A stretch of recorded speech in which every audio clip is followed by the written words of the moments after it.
አሁን ሌላ ችግር ውስጥ ካንተ ጋር መግባት አልፈልግም። እኔ አንተ ይኸው ልጠቀኝ። ስማ ማን ችግር ውስጥ አትግባ። ነገር ያለው ምን ፈልገህ ነው መጣው? ማን አንተ? ምን ይሰራይላል ስለማንነቴ ነገርኩ አይደል? ይኸውልህ አትሂድ። ሄድክ ማለት ማን ችግር ውስጥ ነው የምትገባው። ሰላም እንዴት ናችሁልኝ? ውድ የቻናሌ ቤተሰቦች፣ ለዚህ ቻናል አዲስ ሆናችሁ እንዳልከባላለሁኝ ሰብስክራይብ እንዲሁም የደወል ምልክቷን መጫናችሁን እንዳትረሱ። ዛሬ እንግዲህ በትላንትና ቪዲዮ በፓርት 2 ተመልሼ መጥቻለሁኝ። ልጁን እንግዲህ ትላንት በተቻለኝ አቅም ለማወጣጣት ሞክሬ ነበረ። እሱም እንግዲህ ጉዳዩን ሊያምን ችሏል። በመጨረሻም ገንዘቡን እንደሚመልስላት ቃል ገብቶልን ነበረ። የዛን ቀን እንግዲህ እሁድ ስለነበረ ባንክም ስለማይከፈት በንጋታው ቀጠሮ መያዝ ስላለብን ቀጠሮ ይዘን ነበረ። እሱ እንግዲህ ከኛ ጋር ሲሄድ ዝም ብለን አልተውነውም። የኛን ሰዎች ልከን እንዲከታተሉት አድርገን ነበረ። በሚከታተሉበት ሰዓትም እንግዲህ ምንም አይነት የተለየ ነገር አላገኙበትም። ስለዚህ በነጋታው ጠዋት ላይ ስለሆነ ቀጠሯችን ቤቱ ሄጄ እሱን ልቀበለው ችዬ ነበረ። ከዛም እሱን ከተቀበልኩ በኋላ ቀጥታ የሄድነው ወደ ባንክ ነበረ። ባንክም ከሄድን በኋላ ልጅቷ የራሷ አካውንት ስላላት በዛ አካውንት ነበር እንዲገባ ያዘዘችን። ስለዚህ በዛ አካውንት ስለማስገባት የባንክ ማናጀሩን ስንጠይቀው አካውንቷን ሳትጠቀመው በጣም ብዙ ጊዜ ስለሆነ አክቲቭ አልሆነም ነበረ። ስለዚህ የመጀመሪያ ስራችን የነበረው ያንን አካውንት አክቲቭ ማድረግ ነበርና አክቲቭ አስደርገናል። ከዛ በኋላም ገንዘቡን በራሷ አካውንት እንዲገባ አድርገናል። በዚህ አጋጣሚ እንግዲህ አረብ ሀገር ላሉ ሴት እህቶቻችን ማስተላለፍ የምፈልገው መልእክት አለ። ብዙ ጊዜ እኛ እንደዚህ አይነት ቪዲዮዎችን ሰርተን ወደ እናንተ የምናመጣው ራሳችሁን ከእንደዚህ አይነት ማጭበርበር እንድትጠብቁና እንዳትዘናጉ በማሰብ ነው። ነገር ግን እናንተ የግድ በእናንተ ላይ ካልደረሰ መማር እንደማትፈልጉ ነው እኛ ከእናንተ እየተገነዘብ ነው። አንድ ሰው የ80 ዓመት ልምድ እንዲኖረው የግድ 80 ዓመት መኖር አይጠበቅበትም። 80 ዓመት ከኖረው ልምድ መቅሰም ይችላል። ስለዚህ እባካችሁ ተጠንቀቁ፣ ራሳችሁን ጠብቁ ከእንደዚህ አይነቱ ማጭበርበር እላለሁኝ። ለማንኛውም ልጁ ገንዘቡን ከመለሰ በኋላ እንዴት ሊያጭበረብራት እንደቻለና ሌሎች ሰዎች አረብ ሀገር ያሉትን ሴት እህቶቻችን እንዴት እንደሚያጭበረብሩ ሚስጥሩን አጋልጧል። ከዚህ ቪዲዮ በጣም ብዙ ነገር እንደምትማሩበት ተስፋ እናደርጋለን። ስለዚህ እስከ መጨረሻው ድረስ አብራችሁ እንድትቆዩ ስል በትህትና እጠይቃችኋለሁ። ቪዲዮን እንግዲህ ላይክ ያላደረጋችሁ ላይክ ማድረጋችሁን እንዳትረሱ። እስከ መጨረሻው ድረስ አብራችሁን ቆዩ። ፒስ። ባይ ልክፈትልሽ። እንዴት ነሽ? አሎ እንዴት ነው? አለ አማን ነው? አለ እንግዲህ በጣም ነው የምናመሰግነው። መጀመሪያ ከሁሉም በፊት ገንዘቡን ስለመለስክ አይደለም፣ ገንዘቡንም ከመለስክ በኋላ ለቤተሰቦቼ ያለውን ነገር ለማስረዳት ሌሎች ሰዎች እንዳይጭበረበሩ መማሪያ ለመሆን ያለውን ነገር ለማስተላለፍ እዚህ ስለመጣ ከልብ አመሰግናለሁ፣ ፈቃደኛ ስለሆንክ። እውነቴን ነው የምልህ። በመጀመሪያ አንተን ስናገኝ እንደዚህ ታደርጋለህ እንደዚህ ትሆናለህ ብዬ አላስብንም ነበረ። እንደውም ገንዘቡን የምትከለክል ምናምን ነበር እየመሰለን። ከዛ በኋላ ልጆችን ምናምን ከአንተ ጋር እንዲሆኑ አንተን እንዲከታተሉ አድርጌ ነበረ። ግን አንተ ምንም ያሰብኩ መጥፎ ነገር የለም። ምንም አይነት ክፋት ስለሌለ አሸናፊ ይሆናል። እና ምንድነው እቺ ልጅ ራሷን ለማጥፋት መድኃኒት እንደዋጠች ነግሬያለሁ አይደለ? ይሄንን ጉዳይ ወደ እኔ ጋር ይዛ የመጣችው የራሷ ጓደኛ ነች። እና እኔ ደግሞ ሚዲያ ላይ የምሰራው እንደዚህ የተጭበረበሩ ሰዎችን እየሄድኩኝ አጭበርባሪዎችን እንደዚህ ያገኘው ነገሮችን እያወጣጣው ፍትህ ያጡትን ፍትህ እንዲያገኙ ለማድረግ የአቅሜን የማደርግ ልጅ ነኝ። ከዛ በኋላም ቻናል አይተዋል አይደለም? እኔ ሰራዎችን እንደምሰራ እና ስራዬን ነበር ስሰራ የነበረው። ከዚህ ፊት በጣም ብዙ አጭበርባሪዎች ጋር ገጥም ያለውኝና ያንተ ግን ይለያል። አንተ ገንዘቡን ለመመለስ ፈቃደኛ ስለሆንክ በጣም ነው የማመሰግነው። እሺ ምንም አይደለም። እና እስቲ ያለውን ነገር እስቲ ለተመልካቾችም እስኪ አስረዳ፣ እንዴት እንደዚህ ልታደርግ እንደቻልክ። እኔ ላደርግ የቻልኩበት ምክንያት ያው ብዙን ጊዜ ብዙ ሰዎች በእንደዚህ አይነት ነገር ሲለወጡ ሰምቻለሁ አይቻለሁና ይሄን ነገር ለማድረግ የቻልኩት ብዙ አረብ ሀገር ያሉ ሴቶች ገንዘብ ምናምን ይልካሉ የሚባል ነገር ሰምቻለሁና እኔ ይሄን ያህል ብዙ ማህበራዊ ሚዲያ ላይ መጀመሪያ እንደዚህ አላወራም ነበረ። ከዛ በኋላ ነው ይሄንን ነገር ከሰማሁ በኋላ በቃ ለምን እኔም አላወራም እንደዚህ አረብ ሀገር ያሉትን ልጆች ለምን አላወራም፣ ለምን ገንዘብ አላገኝም ብዬ ነው እንትን ያልኩትና ግቢ ያለው ነበረ የጀመርኩት። ከዛ በቃ እንደ አጋጣሚ ፌስቡክ ላይ ነበር የተዋወቃችሁ። ፌስቡክ ላይ የሆነ ፎቶ ምናምን ፖስታ ምናምን አይቼ ከዛ እዛ ላይ ኮሜንት ጽፌ ነው ተግባባሁት። እሷ ጋር የሆነ ኮመንት ጻፍኩላትና ከእሷ ጋር ስንት ዓመት ነበር የቆያችሁት? 1 ዓመት ከ2 ወር። አንድ ዓመት ከ2 ወር ስትቆዩ በጓደኝነት እንጂ ሌላ ምንም አይነት ችግር ሪሌሽን ውስጥ አልገባችሁም? የለም፣ በጓደኝነት ብቻ ነበር። ስትተዋወቃትም የነበረው ምንድነው? ምን ብላት ነበረ? የጂማ ልጅ እንደሆንክና ጂማ ላይ እንደምትኖር። ከዛ ደግሞ ስትማር የነበረው ደግሞ ምንድነው? ሲቪል ኢንጂነሪንግ ማስተርስ የተማርኩ። አንተ ግን ጂማ ላይ ስትማር የነበረው ምንድነው? እኔ ጤና ነበር ስማር ነበር። ከዛ በኋላ ግን ተመርቃል? አልተመረክም አይደል? አልተመረክም። እንዲሁም ተጭረ ወደ ቤት እንደመጣ ወደ ቡታጅራ እንደተመለስክ ነበር ነገሮችን ስናጣራ የሰማ ነው። ተጭሬ ነው መጣሁት። የተጫርኩበትን ምክንያት እሷ በምትልክልኝ ገንዘብ እዝናና ነበረ። ከጓደኞቼ ጋር በጣም መፍታታ ነበረ። በየወሩ ነበረ ብር የምትልክልኝ። በየወሩ ብር ትልክልኛለች። በዛ ገንዘብ ነበር ከጓደኞቼ ጋር የምንዝናናው እና መሽ ነበር ምናምን። በዛ ነው የተጫርኩበት ምክንያት ያ ነው።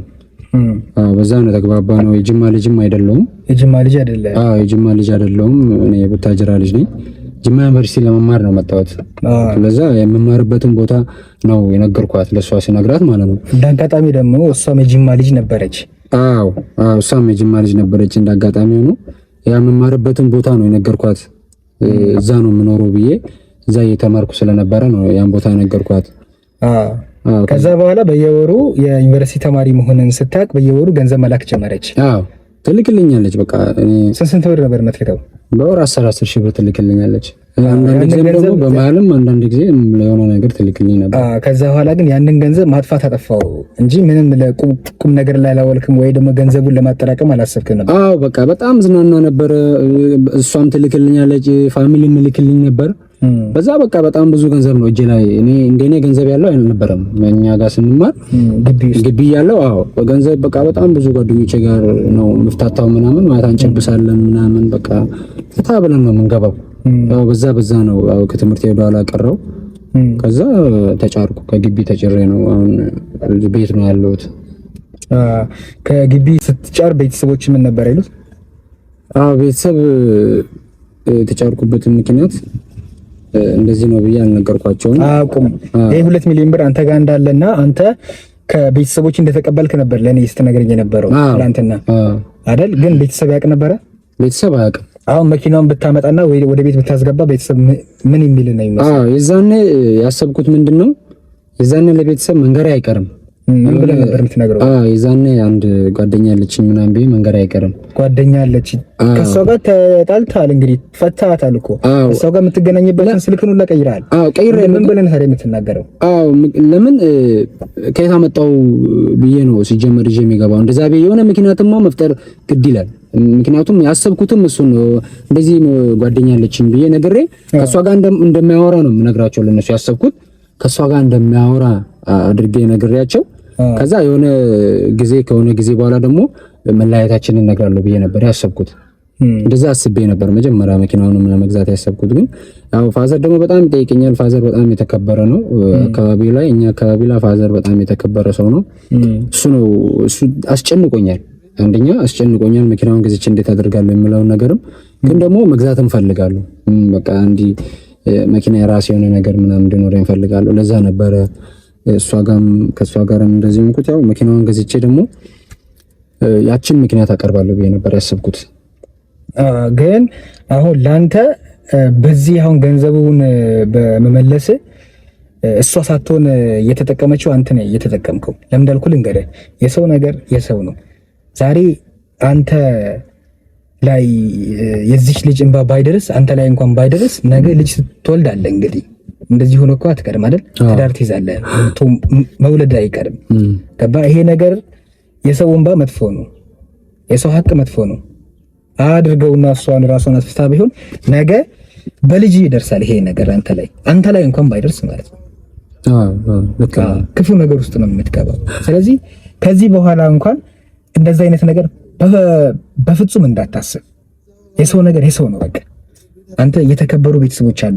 አባት አሁን ይሄንን አይደለም የ2.5 መኪና ይቅርና ከዛ በላይ እንደሚያደርግልህ እኛ እርግጠኞች ነን። ምክንያቱም አባት ሀብታም ነው፣ የተከበረ ነው፣ ለአካባቢው ሰዎች ተወዳጅ ነው ሰው ነው። ስለዚህ የምትፈልገውን ነገር በአካባቢ ሰዎች እኮ ተወዳጅ ሆነው ለአካባቢ ሰዎች ጥሩ ነገር ስላለው ነው። ለአካባቢ ሰው ጥሩ ነገር የሚያደርግ ለልጁ ታዲያ ያደርግም ጥሩ ነገር ያደርጋል። ስለዚህ የምትፈልገው ነገር እንኳን ካለ ከቤተሰቦች ጠይቀህ ማድረግ ትችላለህ። እንደዚህ አይነት ስርቆት ውስጥ፣ እንደዚህ አይነት ወንጀል ውስጥ፣ እንደዚህ አይነት ማጭበርበር ውስጥ፣ እንደዚህ አይነት ችግር ውስጥ ከመግባት በፊት አባትን ብትጠይቅ የምትፈልገውን ነገር ያደርግልሃል። አየህ የሰው ገንዘብ ስለሆነ ነው፣ አጭበርብሮ ላይ ያመጣው ነገር ስለሆነ ነው አንተንም ከትምህርት ገበታ እንድትጫር ያደረገ። አይተዋል። በትንሽም ቢሆን እኮ አይተሃል የሰው ነገር እንደማይጠቅመህ። ስለዚህ ሌላ ጊዜ ራስን አስተካክለ ጥሩ ሰው ሆነ እንደምንገናኝ ተስፋ አደርጋለሁ። በመጨረሻም እስቲ እንዳንተ ላሉ ሰዎች፣ እንዳንተ ላሉ አጭበርባሪዎች፣ እንደዚህ ሴቶችን፣ እንደዚህ አረብ ሀገር ሴቶችን ገንዘብ ለሚቀበሉ ሰዎች ምን የምታስተላልፈው መልእክት አለ? እኔ የማስተላልፈው መልእክት እኔ ጸጽቶኛል። እንደኛ በእኔ ምክንያት አሁን የሰው ነፍስ ቢጠፋ በጣም ከምንም በላይ በጣም ነው የሚጸጽተኝ። አንተ እንዳልከው ያው ይደርሳል፣ ዞሮ ዞሮ መድረሱ አይቀርም። እንደዚህ አይነት ድርጊት እንደዚህ አይነት ነገር የሚያደርጉ ሰዎች እኔ አሁን ሰምቼ ነው የሚያደርኩት ይሄን ነገር ያደረኩት፣ ግን በጣም ስህተት ነው ያደረኩት። ይሄን የኔን አይተው አሁን እኔ ላይ የደረሰብኝን ነገር አይተው እኔ ራሴን አድኛለሁ።